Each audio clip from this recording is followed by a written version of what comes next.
It's always a mad dash to get everything done before the holidays. And after you get back to work, it can take a few days to readjust and find your rhythm. So, to help you hit the ground running for the holidays, today we're sharing the 5 things we recommend you do during your first week back. And in the meantime, happy holidays from all of us at Veritas Group. Welcome to the Nothing But Major Gifts podcast from Veritas Group, featuring Richard Perry and Jeff Schreifels. Twice a month, we bring you the latest and best thinking about major gift fundraising, so you can develop authentic relationships with your major donors. Here are your hosts, Richard and Jeff. Welcome to the podcast today. I'm Jeff Schreifels, and I've got Richard Perry here with me. You know, you may be anxiously looking toward the end of the week and the start of the holiday season. And whether you're taking off next week or not, we hope that you're able to have some time to take a break and have some time with loved ones. I know. I mean, even if you're taking some time off in the next couple of weeks, it's going to be busy. It's just sure to be busy as you send out, your final reminders and you write thank you notes and any of the other last of the year tasks. But once the dust is settled, here's the question. What should your focus be for after the holidays? That's a good one. Well, that's what we're going to be discussing today. So you have a clear plan of action. Once you're back in the office in the new year, Richard, why don't you kick us off with the first tip we recommend? Now, just to let you know, we've got 5 tips here. 5 of them. Yep. 5 tips. And Richard, why don't you start with the first tip on what happens the first week back in January? Well, I'd say that tip number 1 is basically stay vigilant with gift processing. Now we talk about this all the time, Jeff, about the back office and how important the back office is. Yes. To the whole front end, the donor thing. It really is. And how many stories have we heard of checks being lost or receipts not going out properly? Basically a donor. Especially at this time of year, you've got that great story, Richard. Yeah. It was, it's February 10th. I'll never forget this. February 10th of a year or two ago, I'm in a major nonprofit. And I see this table with I would say anywhere from 800 to 1,000 envelopes stacked on it. Wow. And I said, well, what's this? Oh, well, these are gifts from donors that we haven't processed yet. I said, you mean from Christmas? You mean from December? And yes. And I said, do you mind if I look at one of them? And so I picked up the envelope and I said, oh, I've noticed you've taken the checks out. Oh yeah, we take the checks out immediately and bank them the day they arrive. I said, oh, so you're taking care of the money, but not the donor. And no. you remember, Jeff, that this is the same organization that had huge value attrition, where you had millions of dollars going out the door because donors were giving less. But the finance department could not support additional labor during the holiday season to process things right. I know, it's a tragedy. And it is. So many nonprofits blow it. Yeah. And so, if you're listening to this is an opportunity for your organization and you as a fundraiser to rise above all the other nonprofits out there that are going to blow it this year. Yep. If and you keep can those stay donors out in front of this thing, you're going to be way ahead of everyone else, because no one is doing this properly.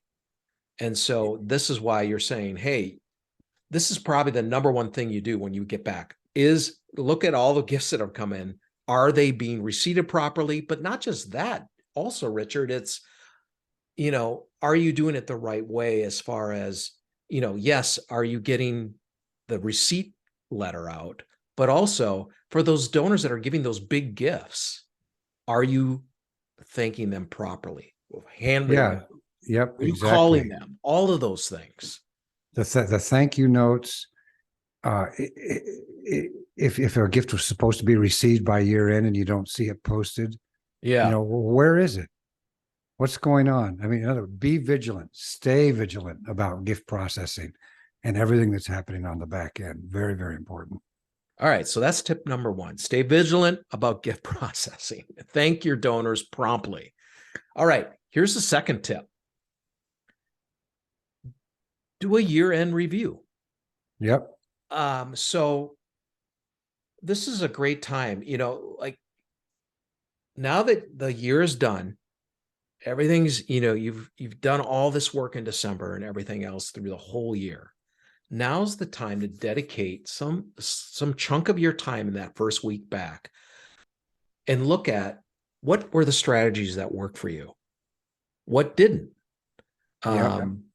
What do you think you need to be to be more successful this year versus last year? And then what opportunities do you want to pursue this year that last year set you up for? So, this is so interesting, this year in review, Jeff, because so many people don't do that.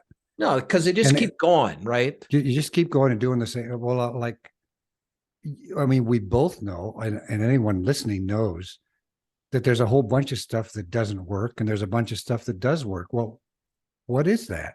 What are you going to do more of? What are you going to do less of? Yeah. As a result of the analysis of the results. Yeah. Like things like, what were some of the touch points that I sent out that were effective? What didn't seem to resonate? So take stock of that. Okay.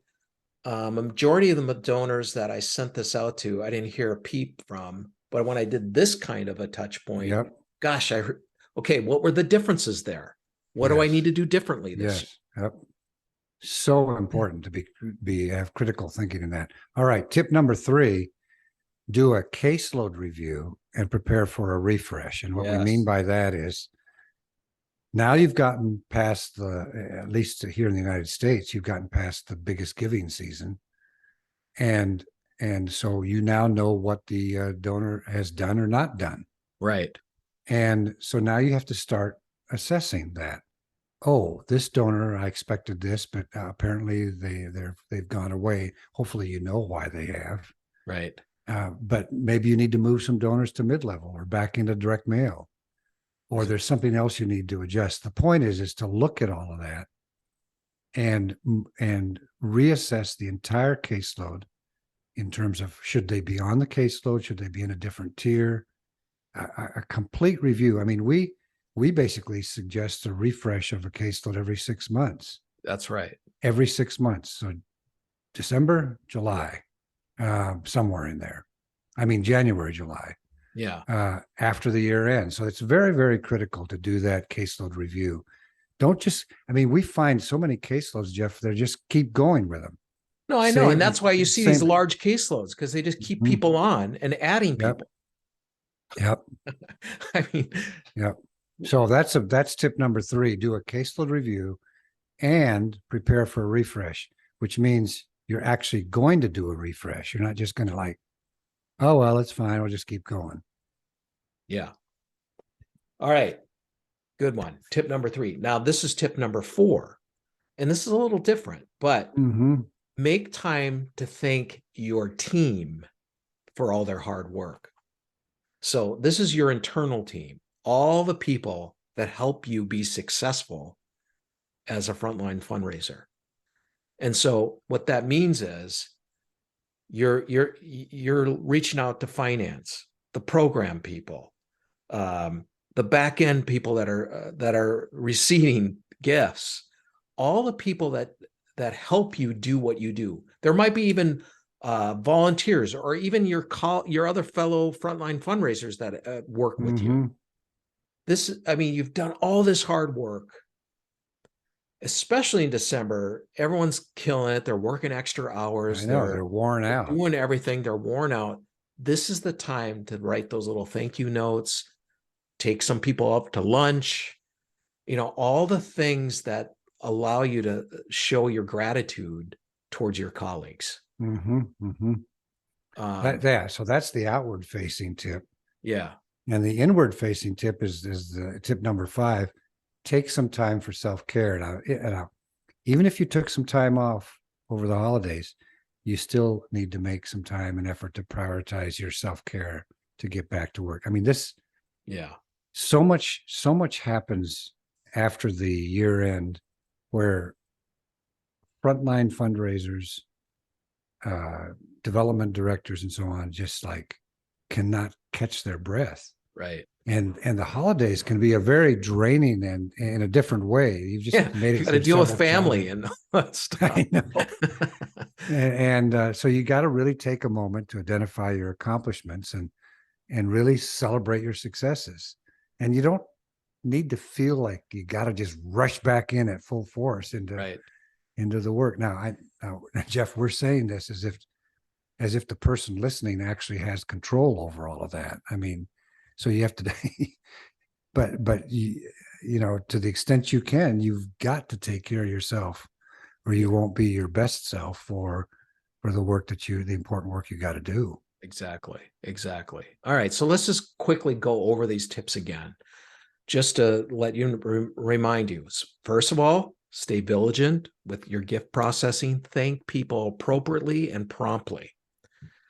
Tip number 2, do that year in review. Look at overall strategies, what worked, what didn't work. Tip number 3, do that caseload review and then refresh that.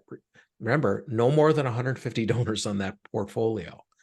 So some people are going to come off, others are going to come in. Tip number 4, make time to thank your internal team, what they did for you. And then finally, take that time for some self-care as well. Those are the 5 tips. That's what you do at the beginning of the new year. After all the work that you're doing right now in January, this is the 5 tips we give you. And I suggest, Jeff, why don't you you're listening to this now, is write those 5 things down and tape them next to your computer or somewhere where you're going to pay attention to them, that you're actually intentional about it. Great idea. Well, thank you, Richard, for joining me today and for this episode. And I hope this helps you set expectations for yourself and your team as you return from the holidays. And on behalf of our team, we hope you have a successful end of the year and a happy new year. Yes, happy new year. Thank you. Thank you, and we'll see you next time. Thank you for joining us for the Nothing But Major Gifts podcast from Veritas Group. Richard and Jeff also write an ongoing blog that you can subscribe to for free at veritasgroup.com. Please join us again next time.